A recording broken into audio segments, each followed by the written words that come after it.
Have you ever noticed that the last sentences you tell yourself at night can decide how you sleep and how you wake up? Have you ever wondered why two people can live the same day, yet one goes to bed at peace and the other goes to bed at war with their own mind? Welcome back to the channel. Tonight we are going to talk about something so simple that most people underestimate it. The words you say to yourself every evening. Not the words you say out loud to others. The private words that become the atmosphere of your mind when the lights go off. In Buddhist practice, this is not just mindset. It is karma in real time. It is cause and effect. It is training. It is the invisible hand shaping your mood, your sleep, your relationships, and the direction of your life. Two ideas will guide everything we do tonight. First, you do not end your day when your schedule ends. You end your day when your mind stops clinging to it. Second, the most powerful transformation is not a dramatic moment of inspiration. It is the daily habit of returning, again and again, to wisdom and compassion, especially at the exact moment you are most tempted to replay, judge, and punish yourself. Let me tell you a story, because this teaching becomes real only when it lives inside a human life. There was someone I will call Ethan. Ethan looked fine most of the time. He was responsible. He kept up with school or work. He answered messages. He did what needed to be done. But every night, Ethan had a private struggle that nobody saw. The day would end, and his body would be tired, yet his mind would start running like a machine that could not power down. It would replay conversations, replay mistakes, replay what he should have said, replay what others might be thinking, replay worries about tomorrow. Some nights, it was loud fear. Some nights, it was quiet self-criticism. But the pattern was the same. His mind refused to let the day be finished. Ethan thought this meant he was just a deep thinker. He thought it meant he was responsible. He thought if he kept thinking, he would prevent problems, fix his life, and become safe. But the truth was harsher. The thinking did not make him safer. It made him exhausted. And when he was exhausted, he reacted more. He snapped easier. He felt less patient. He felt less confident. And he made more mistakes that created more replay at night. The loop tightened like a knot. One evening, Ethan lay in bed and felt the familiar wave come. A small awkward moment from earlier that day rose in his mind and expanded. The mind did what the mind always does when it is afraid of uncertainty. It tried to create control by creating story. It tried to predict what others felt. It tried to rewrite the past. It tried to solve tomorrow at midnight. And because it could not, it punished Ethan with restlessness. Ethan whispered into the dark, "I cannot turn it off." The next day, Ethan met his grandmother, a woman named Ruth. Ruth was not always cheerful, but she was steady. She had lived through losses, changes, disappointments, and still carried a warmth that did not feel forced. Ethan had always assumed she was simply built differently, like calm was something you either had or you did not. But now Ethan was too tired to keep pretending. He told her the truth. "Every night my mind attacks me. It replays, it judges, it worries. It is like I cannot leave the day behind." Ruth listened and did not rush to fix him. Then she asked a question that surprised him. "What do you say to yourself at night?" Ethan blinked. "What do you mean?" Ruth said, "Before you fall asleep, what are the last sentences you repeat inside? Because those sentences are not neutral. They are seeds. They shape your mind. They shape your nervous system. They shape your dreams. And over time, they shape your destiny." Ethan thought about it. The last sentences were usually harsh. "I should have done better. People probably think I am stupid. I am behind. Tomorrow will be worse. I cannot handle this. Something is wrong with me. Ruth nodded as if she had heard this many times. That is why the day does not end. You keep the day alive with those sentences, and then you wonder why your body cannot rest. Ethan asked what to do. Ruth said she would show him a simple Buddhist way to end a day, not by forcing the mind to be silent, but by training the mind to be wise and kind at the exact moment it usually becomes cruel. That night, Ruth asked Ethan to sit with her at the kitchen table after dinner. She did not give him a list. She gave him a feeling. She said, "Every evening is a doorway. You can walk into the doorway carrying stones, or you can put some stones down. Putting stones down is practice." Ethan asked what stones. Ruth said, regret, resentment, fear, shame, and the craving to control what cannot be controlled. Those are stones. Then she said, "Tonight I will teach you 6 sentences, not magic sentences. Practice sentences. Say them slowly each evening. Let them become the tone of your mind. Let them become the way you meet yourself. Over time, your sleep will change because your inner relationship will change." Ethan was skeptical. "Words do not change reality," he said. Ruth smiled. "Words change how you live inside reality, and that changes everything." That is where we begin tonight, with the idea that your evening self-talk is not decoration. It is training. It is the last lesson you give your mind before it enters the night. Ethan began with the first sentence Ruth offered him, and it was not what he expected. It was not about success. It was not about productivity. It was about release. The sentence was a permission, not a demand. It said, "The day is done. I can stop gripping it now." Ethan resisted. The day is done felt like lying, because the consequences of the day could still continue tomorrow. Ruth explained the difference. The day being done does not mean nothing matters. It means you cannot improve the day by replaying it at midnight. You can only improve tomorrow by resting tonight. Rest is wise action. Rest is part of practice. Ethan tried the sentence that night. "The day is done. I can stop gripping it now." He felt a strange shift. The mind still offered thoughts, but the thoughts felt less like commands. It was like he had given himself permission to stop paying the day with more attention. Then, as always, a wave of self-criticism arrived. The mind pulled up a mistake and tried to turn it into identity. "You always mess things up. You never do enough. You are not enough." Ruth had prepared him for this. She said the second sentence is for the moment your mind becomes a judge. The second sentence was, "I can learn without punishing myself." Ethan did not believe he could learn without punishment. Punishment felt like motivation. Harshness felt like proof he cared. Ruth told him something that changed the ground under his feet. Harshness does not create wisdom. Harshness creates fear. Fear makes the mind narrow. A narrow mind repeats mistakes. Wisdom grows in a mind that is honest and kind.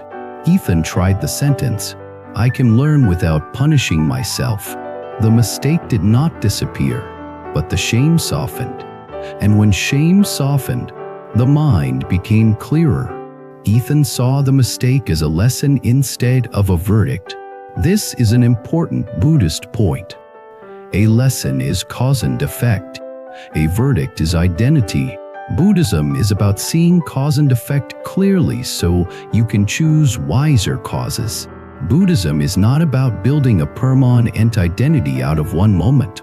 Then the third sentence came, and it was the one Ethan needed most at night, because his mind was addicted to control. He wanted to know how tomorrow would go. He wanted to know what others thought. He wanted a guarantee that nothing would hurt him. The mind demanded certainty, like a thirsty person demanding water from a rock. Ruth said the third sentence is a courageous acceptance of uncertainty. It says, "I do not know everything, and I can still rest." Ethan hated it at first. It felt like stepping into open air. But Ruth said, "You already live in open air. You just pretend you can build a roof with thoughts. The roof never holds. When you accept uncertainty, you stop wasting energy fighting reality. That energy becomes strength." That night, Ethan whispered, "I do not know everything, and I can still rest." It did not erase worry, but it reduced the panic of worry. Worry became a wave, not a monster. And that shift mattered. Now, the fourth sentence was the most tender, and also the most powerful. Ruth said, "Many people cannot rest because they are not safe inside themselves. Their inner voice is cruel. Their inner voice is always pushing, judging, attacking, comparing. The body cannot release when the mind is attacking the self." So the fourth sentence was compassion. It says, "This is hard, and I am human." Ethan felt emotion rise when he said it, because he realized how rarely he had treated himself like someone worth caring for. He was kind to friends. He was patient with strangers. But inside, he was harsh. He believed harshness kept him sharp. It kept him awake. It kept him tense. It kept him suffering. When he whispered, "This is hard, and I am human," something softened in his chest. The nervous system responded to kindness. The breath became easier. It was not dramatic. It was real. In Buddhist practice, compassion is not a decoration. Compassion is a stabilizer. Compassion prevents pain from becoming poison. Compassion keeps the heart from hardening. And a heart that does not harden sleeps more deeply, because it does not need to stay armored all night. Then came the fifth sentence, which was about forgiveness. Not the kind of forgiveness that excuses harm, but the kind that releases the past from endless replay.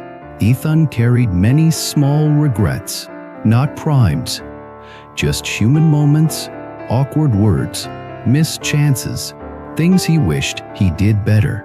Each night, those regrets would line up like a courtroom.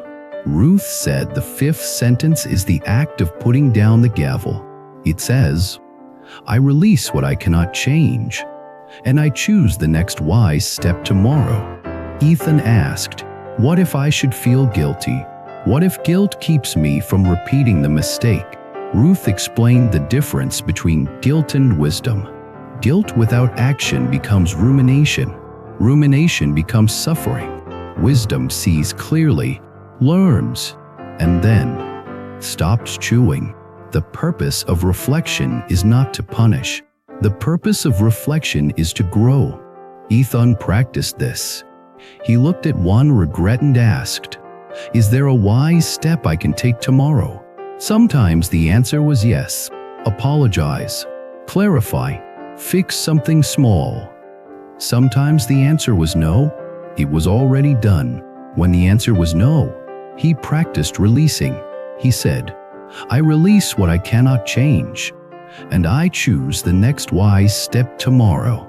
That sentence was not denial. It was discipline. It trained his mind not to waste energy on a closed door. Then the sixth sentence arrived, and Ruth said this one connects everything to the deepest Buddhist purpose: awakening. Not awakening as a mystical event, but awakening as the ability to meet life with clarity and compassion instead of habit. The sixth sentence was an intention for the heart. It says, "May I wake up with a mind that is wiser and a heart that is kinder." Ethan liked this one because it did not demand perfection. It pointed to direction. It said, "Even if I am not perfect, I can be on the path. Even if today was messy, I can plant a seed for tomorrow. Even if my mind is noisy, I can train it to return." Over the next weeks, Ethan practiced these 6 sentences each night. Some nights he forgot. Some nights he remembered late. Some nights he said them mechanically. But he kept returning, because returning is practice. Something began to change, not instantly, but steadily. The first thing that changed was sleep. Ethan did not suddenly sleep like a baby every night, but the nights became less violent. The mind still produced thoughts, but Ethan stopped treating thoughts like emergencies. He stopped chasing every thought down the tunnel. He learned to let thoughts pass while staying anchored in the body and in the tone of compassion. The second thing that changed was morning. Ethan noticed that mornings felt slightly lighter, not because life changed, but because his nervous system had rested more. When the nervous system rests, the mind becomes less reactive. When the mind is less reactive, you make better choices. When you make better choices, life becomes less angled. This is karma as cause and effect, quiet and relentless. The third thing that changed was how Ethan handled conflict. Before, Ethan would replay conflict all night. Now he asked, "Is there a wise step I can take tomorrow?" If yes, he planned it briefly unreleased. If no, he practiced letting go. This reduced rumination. Reduced suffering. The fourth thing that changed was self-respect. Ethan began to feel something he had not felt in a while. Dignity, not pride. Dignity, the feeling that he was learning to be on his own side. The feeling that he was not abandoning himself at night. Now, I want to pause the story and speak directly to you, because you might be listening and thinking, I do not have a grandmother like Ruth. I do not have a teacher in my kitchen. I only have my mind, and my mind is not gentle. That is exactly why this matters. You can become the gentle teacher for yourself. You can become the one who changes the atmosphere of your inner world. You do not do it with force. You do it with repetition, one evening at a time. In Buddhism, the mind is not an enemy. The mind is conditioned habit. Habit can be retrained. The way you retrain it is not by arguing with every thought. It is by changing what you repeatedly feed. If you feed self-attack each night, self-attack becomes your default. If you feed worry each night, worry becomes your default. If you feed bitterness each night, bitterness becomes your default. But if you feed wisdom and compassion each night, wisdom and compassion grow. That is the whole secret, and it is not mysterious. It is cause and effect. Now let us go deeper, because these evening sentences are not only for sleep, they are for destiny. Destiny here does not mean some fixed fate written in the sky. Destiny means the direction your life moves when your mind repeatedly chooses certain patterns. If your mind repeatedly chooses resentment, your relationships move in a certain direction. If your mind repeatedly chooses rumination, your energy moves in a certain direction.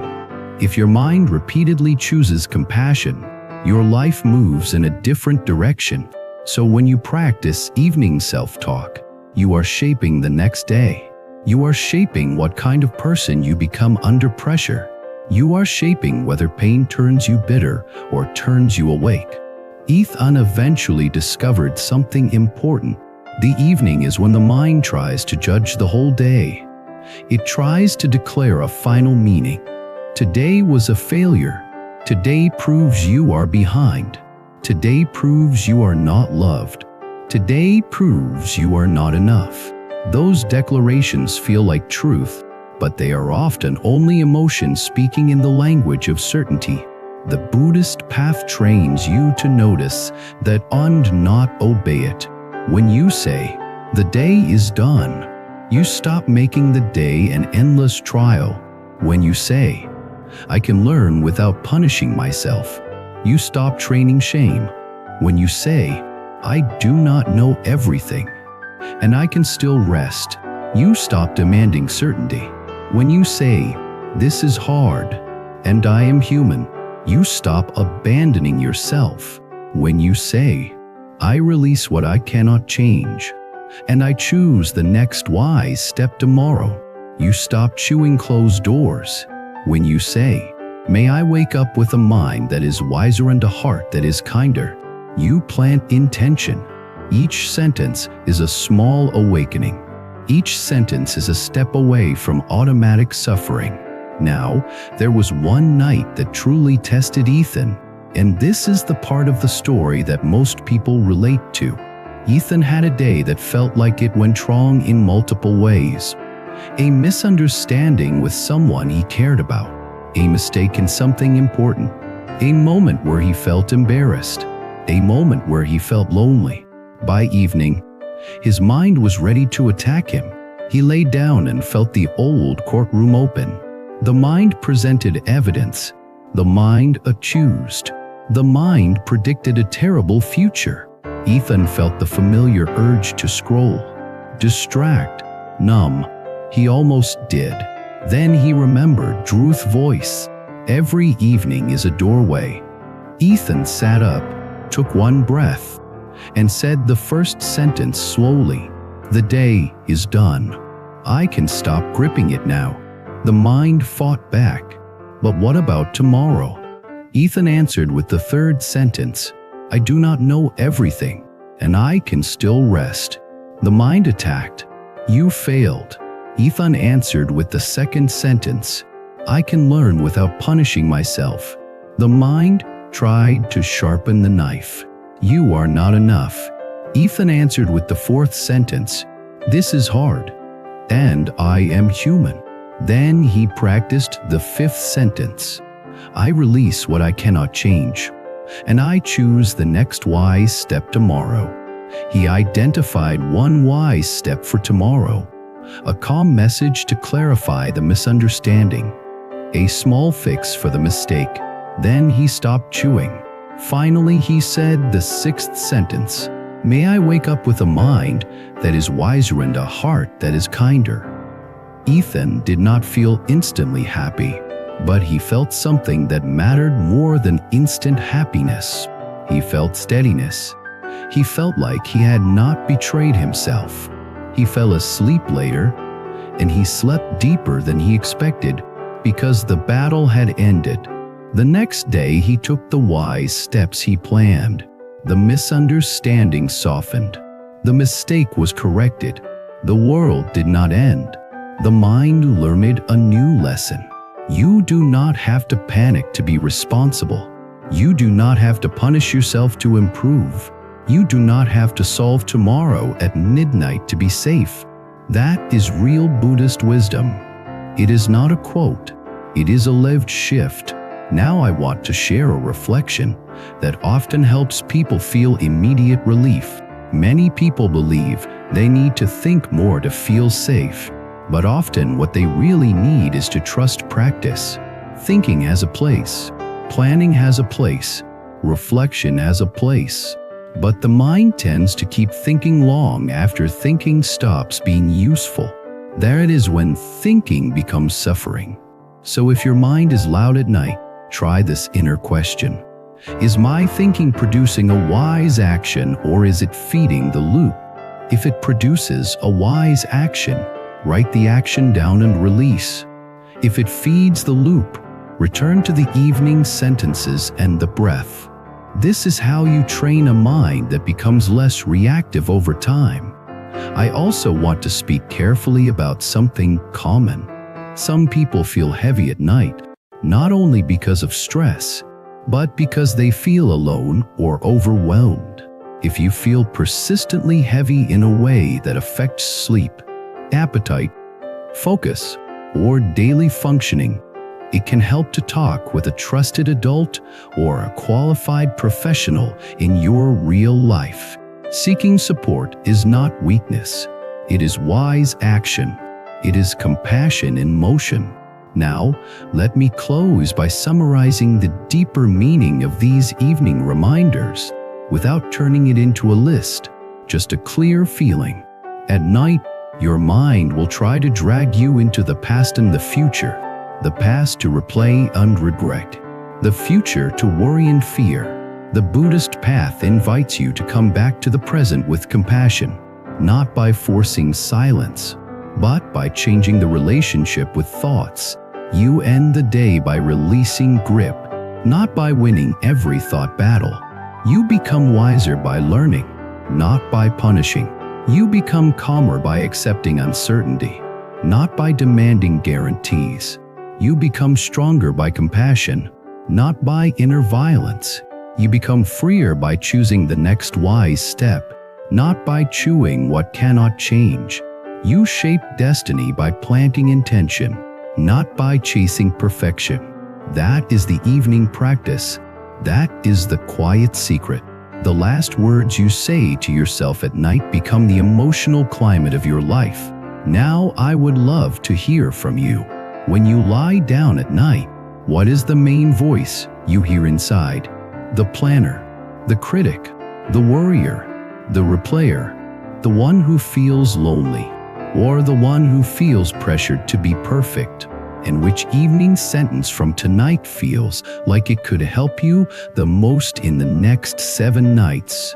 Share your thoughts in the comments. Your experience might help someone else feel less alone. And someone else's story might give you a new phrase to carry into your own night. If you want more long-form Buddhist wisdom in everyday language, subscribe to the channel. Like the video so it can reach someone whose mind is keeping them awake tonight. And if you want to support the channel in a deeper way, consider becoming a member so we can keep creating calm teachings you can return to again and again. Until next time, let the day end gently. Let the mind soften. Let compassion be your shelter. And remember this: the way you speak to yourself at night is not a small thing. It is practice. It is karma. It is the quiet beginning of awakening.